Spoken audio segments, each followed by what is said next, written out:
December 23rd, 2001, Sunday. And take a sip of coffee. Listen. Ah, delicious. Yeah, I could have done that before hitting record. I realized something today. It was one of those things that was in the back of your mind. You knew, but it never really hit you. That's a weird sentence. It was one of those things that was in the back of your mind. You knew it, but it never really hit you. In a few weeks and a few days, it'll be 2002. I'm already in my second decade in a new century and millennium. But 2002?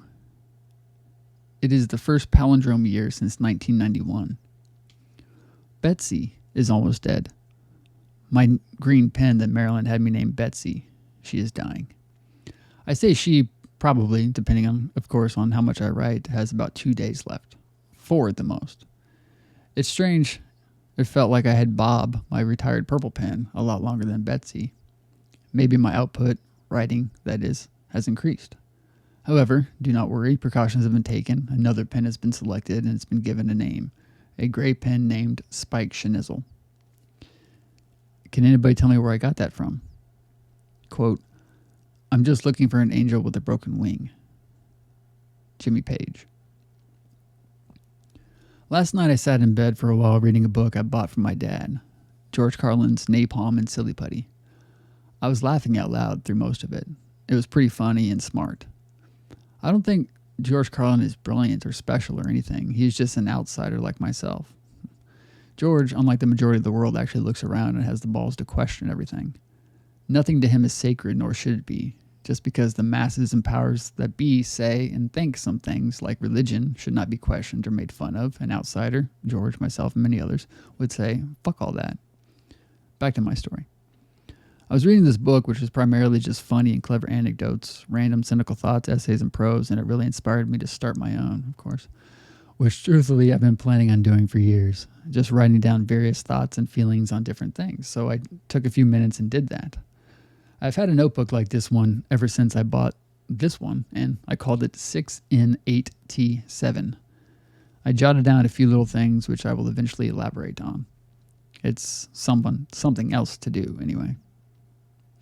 The other night during Tim's and my conversation, he was talking about what could be seen as social patterns. About how in the 50s, Colin Wilson came into public life and was labeled rather quickly, along with others, as Angry Man, an Angry Man, or something like that. He was his own person, but with his own thoughts and views, but many other people thought like him, and they made up this group.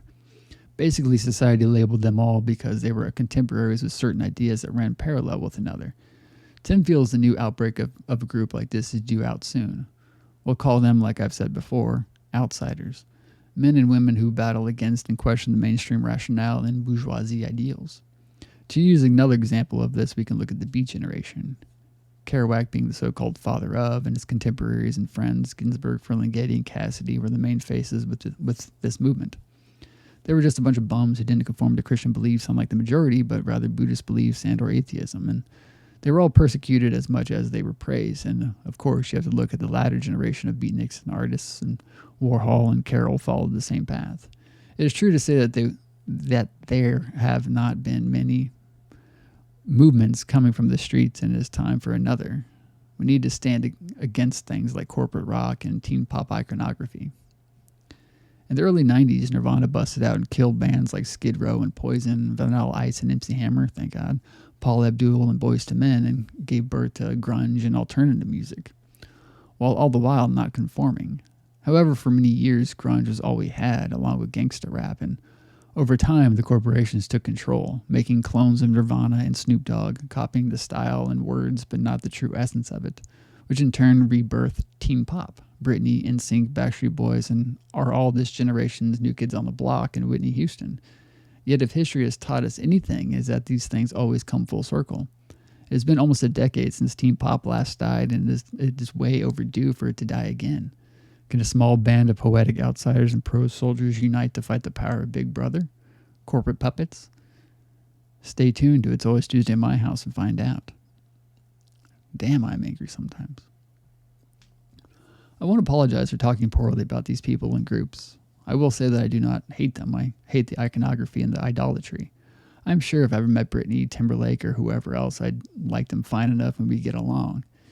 You see, there is Britney Spears, the person, the cute, gorgeous gal, and Britney Spears, the pop icon, teenage goddess, and franchise.